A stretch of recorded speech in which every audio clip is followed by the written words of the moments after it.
Hello and welcome back to Shelf Center. This is Bryce. Thank you so much for stopping by. Thanks for liking and subscribing. If this is something you end up enjoying, you never know, it could happen. Hey, it's Tuesday, Reviews Day, so it's time for another review. This time we've got our very own Lord of the Rings. It's the last one. I did end up reading this pretty recently, so it's The Return of the King.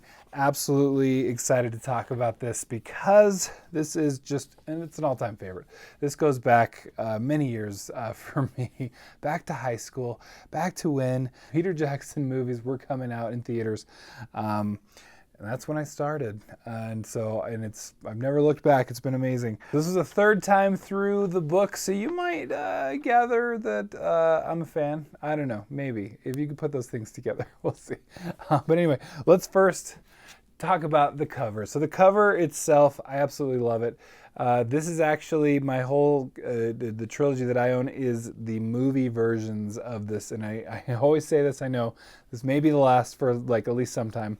But I love these movie versions, and it's the only movie versions that I've ever been able to stand, let alone love.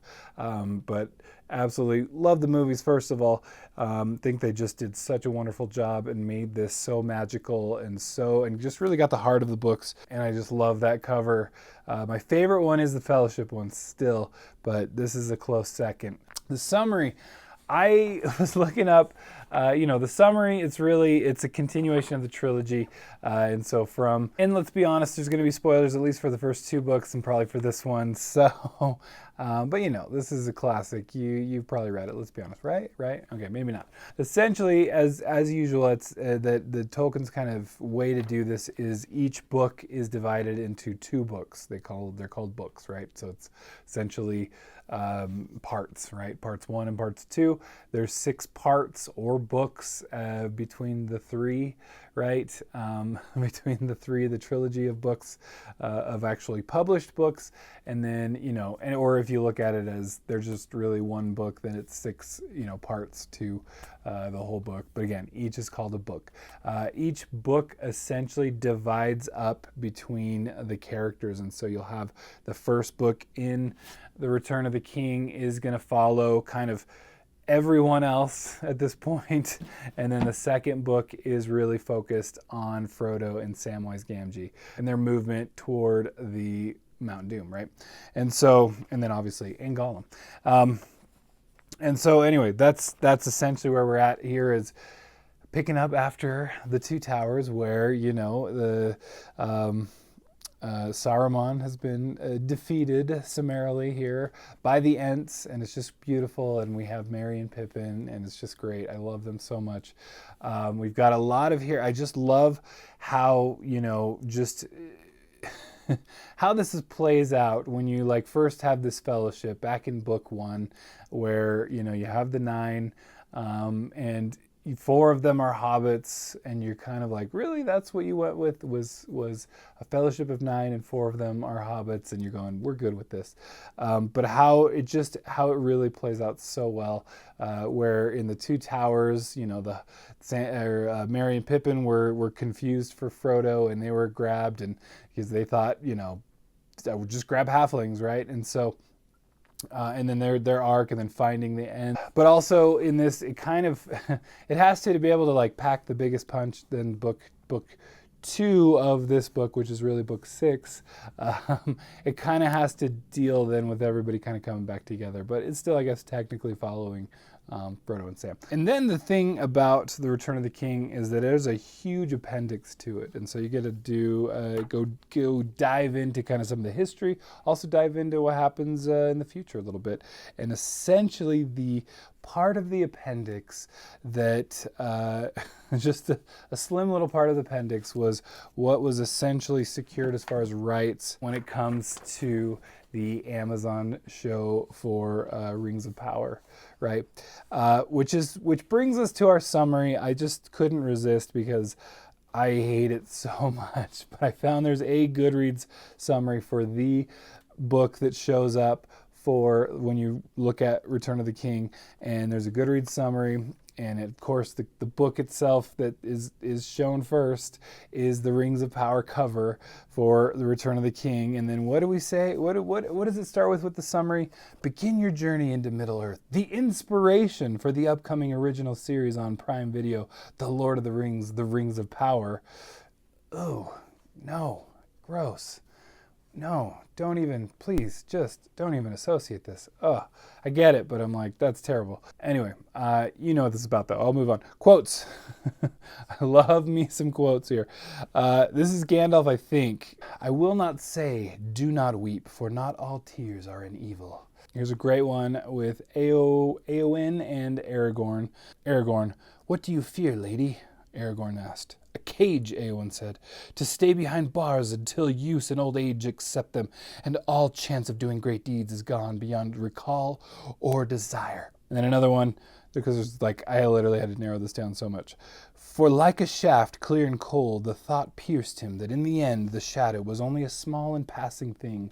There was light and high beauty forever beyond its reach. I just love those things. Likes and dislikes. Obviously I love this book. I love it so much. I mean, the biggest thing really for the whole Lord of the Rings trilogy, for the whole history of everything, is that it's so deep that you're just pulled in. Again, if you have the patience for the writing, which I know some people don't, and consider it slower and all that, but I love it so much. I love the pace. I don't even think it's that slow, frankly, but it's, you know, it's a little like, you know, told a little antiquatedly, I guess you could say.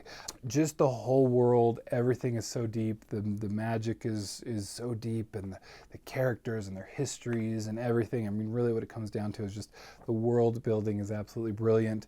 And then the truths that this is speaking to us, I think, is just absolutely wonderful. And the truths of even the smallest can do great deeds. Even the smallest amongst us, even those that think they are nothing, have it in them for greatness. And not only that, just you have potential, and you have potential that you can use, and you can deal with what you're given.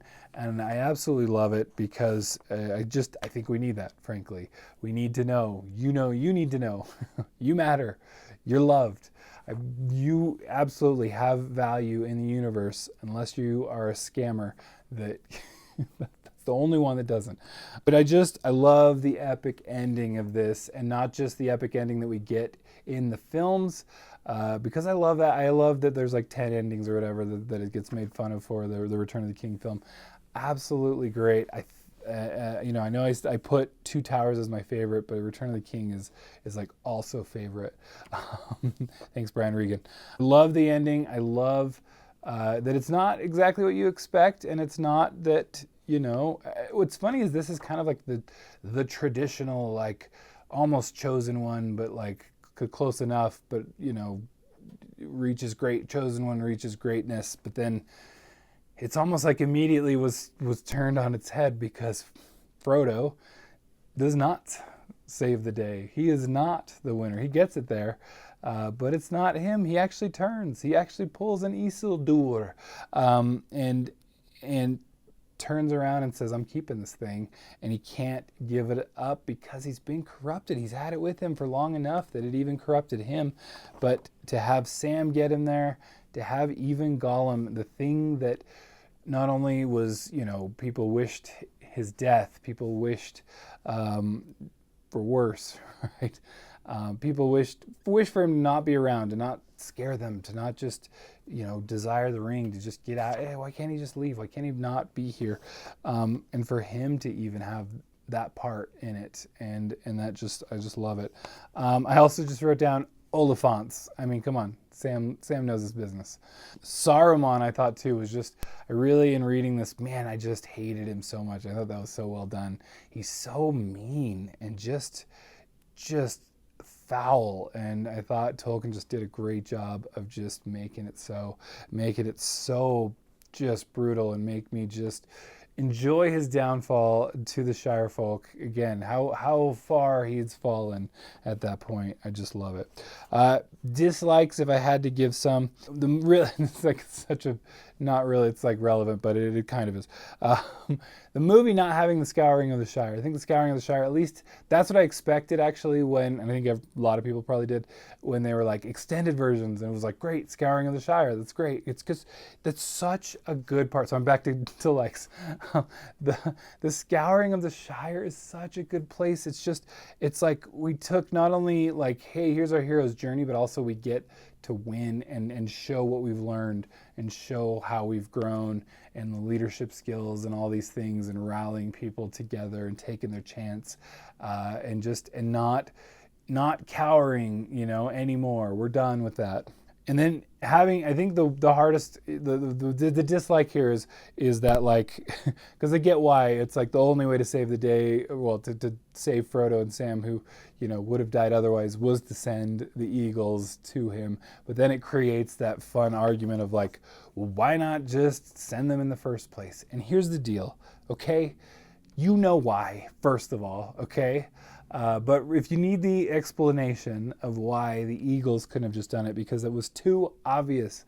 They could have been taken down so easily. I know they're powerful and all that stuff, but to just blatantly fly eagles in, it would be really hard not to miss them. And that's the beauty of turning that eye away and pulling that away and having the sneaky thieves, right, from The Hobbit, the hobbits make it through. Not to mention it's like all the themes and everything, like it doesn't make sense, but it's mostly because that was way too risky, way too much of a gamble.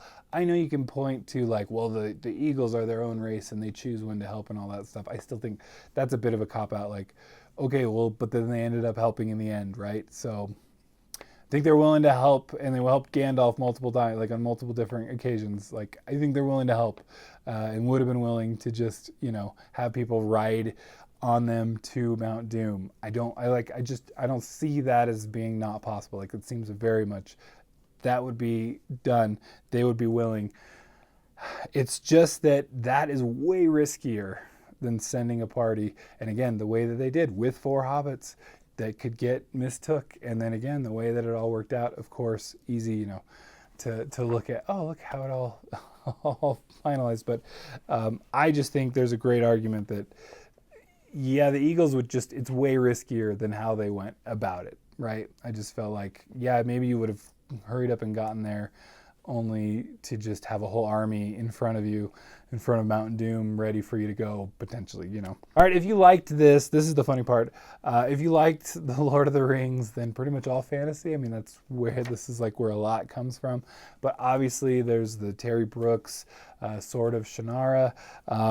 That's kind of like your standard, almost like beginner fantasy, and I'd even put in that like Rift War, Belgariad, Pern. Those are kind of books in that same realm. Kind of more modern sensibilities with orcs and goblins and elves and dwarves and stuff would be Rhaenyra Revelations by Michael J. Sullivan. Adult fantasy, adults with kind of the same types of things, The Witcher maybe even. But it's like everything pretty much. Rating, I mean, it's a 10 out of 10. It's like it's a no-brainer for me. Absolutely love these books. And then finally, audiobook. I cannot recommend. Get the Andy Serkis version. I love the Rob Inglis one. He does a great job.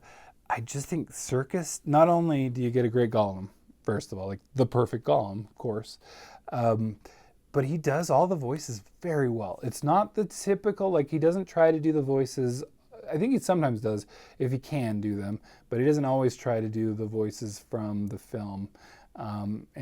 But again, it works, and he sticks true to them. And I just thought, I think Serkis just knocked it out of the park. He's just did a wonderful job.